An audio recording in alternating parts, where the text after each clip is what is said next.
Un bateau de croisière, ça pollue autant qu'1 million de voitures. Donc je pense qu'on fait vite le calcul et c'est très rapide de se dire qu'il faut complètement arrêter ça. Salut Alex! Si t'as envie de passer quelques jours à Marseille, j'ai trouvé des super coins pour observer la pollution qui nous entoure. N'est-ce pas magnifique? Alors Ella, est-ce que tu m'entends? Ici non plus, on n'arrive pas à respirer! Tu sais Alex, en France, Marseille et Paris sont souvent en compétition pour tout un tas de trucs. Aujourd'hui, c'est plutôt en matière de pollution de l'air qu'elles se concurrencent. Marseille arrive souvent en seconde, voire en première position dans ce match à la pollution. Ouais, le classico de l'air le plus irrespirable, c'est pas mal du tout. Et allez l'OM hein. Du coup, moi de mon côté, je vais trouver un coin plus tranquille pour te parler de ce qui se passe à Gênes. Bon, on est quand même mieux ici. Hein. Tu sais quoi?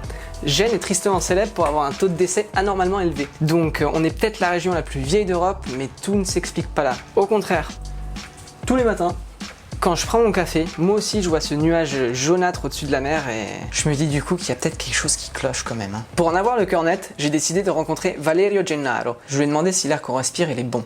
In realtà stiamo in maniera diversa a seconda di chi siamo, dipende dalla situazione geografica, dalla situazione economica, dalla situazione ambientale. Però all'interno di Genova abbiamo zone assolutamente ottime e poi abbiamo dei quartieri assolutamente problematici, come le zone, insomma, ho visto periportuali spesso non stanno bene, proprio vedendo i dati incredibili che avevo registrato già storicamente proprio sulla Val Polcevera, cioè dove adesso diciamo è crollato il ponte, che aveva degli eccessi di mortalità già certificati ufficialmente che erano nettamente superiori ad esempio a quelli di Taranto. Ok, alors c'est en train de devenir un tout petit peu flippant quand même. Taranto, c'est une petite ville du sud de l'Italie qui est tristement célèbre pour sa fonderie ArcelorMittal qui a bousillé les fonds marins, mais surtout empoisonné l'air que les gens respiraient. Du coup, on a eu le droit au festival des tumeurs, cancers, malformations, etc. etc. Et tu sais quoi? Eh ben on en a une juste à côté de la Val Polcevera nous aussi. Incroyable, et c'est juste en face du port commercial. Du coup, on se retrouve avec un quartier qui dépasse à peu près 100 jours par an les limites de ppm, les particules fines imposées par l'Union Européenne. Pour moi, la Méditerranée, c'était plutôt l'eau limpide et le ciel bleu, mais là, c'est chaud. Bon Alex, on va pas se mentir, la pollution de l'air comme sujet, c'est assez complexe. J'ai pu rencontrer Astrid qui nous a décortiqué ce problème.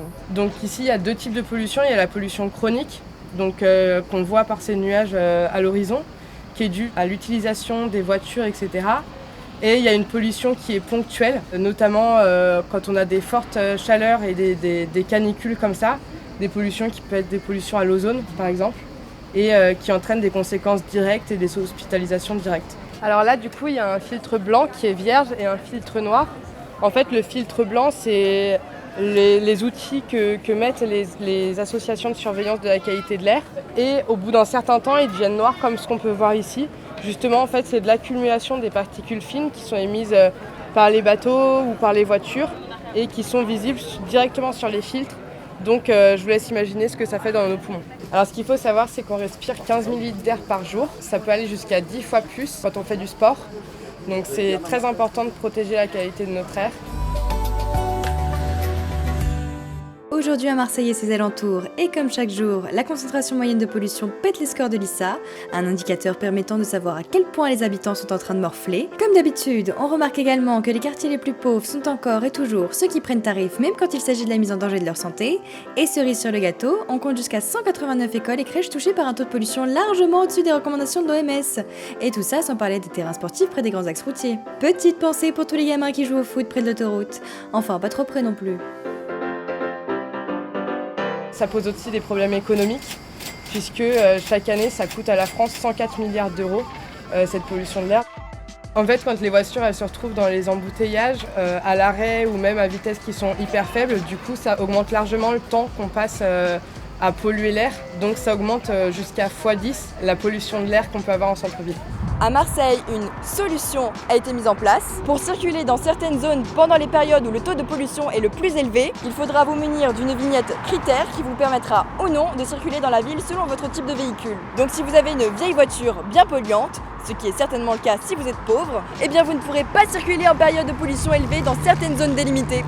Et à côté de ça, juste ici, les bateaux de croisière laissent leur moteur allumé en continu et nous défoncent la gueule à coups de particules fines. Alors que selon la fédération L'air et moi, il suffirait de permettre à ces bateaux de s'alimenter de manière électrique pour réduire la pollution en centre-ville. À Gênes aussi, la mairie a pris une série de décisions dans le genre. Mais de l'avis de mon épidémiologue et des jeunes de Friday for Future, le vrai problème, il est ailleurs. Perché a Genova le emissioni del porto contano il 60% delle emissioni di azoto, ovvero più del traffico, quindi credo che questa situazione sia inaccettabile ed è così anche in altre città europee. Ici, chaque année, on accueille une centaine d'énormissimes bateaux, des paquebots de croisière, des porte-conteneurs. Alors du coup, dire aux gens de ne pas prendre leur Vespa, c'est bien sympa, mais j'ai bien l'impression que les responsables, en fait, ils sont ailleurs. Enfin bref, vu que l'air qu'on respire ici à Gênes est bien pourri, la mairie a déclaré l'état d'urgence climatique et s'engage à transformer notre ville en une ville à zéro émission à l'horizon 2032.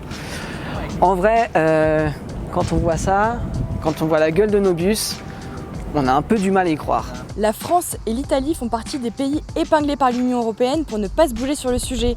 Et on pollue même nos voisins. Faudrait peut-être commencer à s'activer, non? Et par là, j'entends faire réagir nos dirigeants. En région parisienne, une mère et sa fille l'avaient déjà fait pour carence fautive face à la pollution de l'air. Suite à l'affaire, l'État français a été reconnu fautif pour la première fois ce mardi 25 juin, une date qu'on espère voir dans les cours d'histoire de nos futurs enfants, dans des écoles écolo et sans pollution.